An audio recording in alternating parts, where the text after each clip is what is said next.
كيف تأتون إلى العقيد وتذهبون إلى الكيج مباشرة؟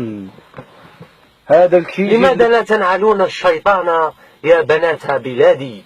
ويأتون إلى الكيج في العقيد الذي ترون أمامكم، ويضربون الشيشة ويتكعون أمام الناس ويبحثون عن الفيكتيم، ويحبون الماتيريال، يحسبون نفسهم أنها عندما سوف تركبوا في سيارة جميلة في اسمها. وانظروا إلى هذا الأنوش الذي خلص عليها شيشة، يحسب أن نفسه دار آثارا، وخارج معها عمر يقول لها يا أدرى كنا في الكيجي. والله لهبلتونا يا بنات بلادي. ومثل هذا الذي دخل ضاربا حردة يخرج يتكلم في الهاتف ثم يدخل كأنه تكلم مع أمه وقال لها أنا مع أصدقائي، وهو مع فتاة تأكل له في اللحمة وتأكل له ماله وتطمعه وتقول له سوف أكون زوجتك وتكون زوجي. فما بكم أيها الشعب الخامج الزاني؟ والله ما غلط من سماكم مستعشاة يا بنات بلادي. وأحيانا يذهبون إلى القنت، وتراها عندما يمر عليها واحد بسيارة جميلة تضرب معه وتعطي له النمير. وإذا رأت ماروتي أو قطة قديمة فإنها تتظاهر كأنها بنت فاميلية، وكل هذا لتنكح معه.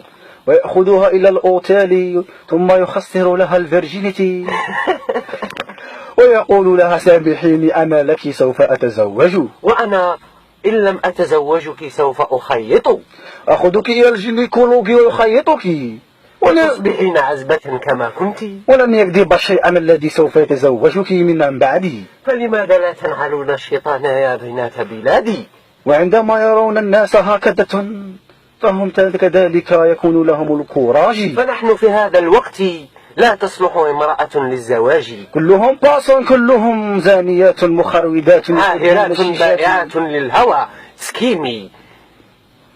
التالية الأخرى تبيع الهوى في كباري تجي عليها، أما أنت فأنت تبيعين الهوى سكيمي. إن هذا كيجي لكباري في العقيد، فأنا أسأل صاحب هذا الكيجي أن يهديه الله. ففي هذا الكيجي رصار العجب، إن هذا الكيجي كباري في النهار، انظروا إلى المنارات وفيه منارات كثر يدخلون ويخرجون. أين أباؤكم؟ أين إخوانكم أيها الراضون؟ فتكلم يا صديقي وتجرع عليهم، قلع لهم. شدوا أبناءكم وبناتكم. بناتكم لا يذهبون إلى المدارس والثانويات، بل يأتون للكيجي ويقضون ساعة في إيبيزة وساعة في ليون ويكملونها في الماروتي. وأريدكم أن تبحثوا عن بناتكم وتذهبوا معهم حتى عندما يدخلون إلى الكيجي. فنسأل الله العفو والعافية وأن يمن عليكم بالخير والبركة. والله يهديكم يا إخواني وأخواتي، وبارطاجوا لنا هذا الفيديو، بارطاجوا هذا الفيديو ماكسيمون، وتهلوا في رواحكم يا إخواني.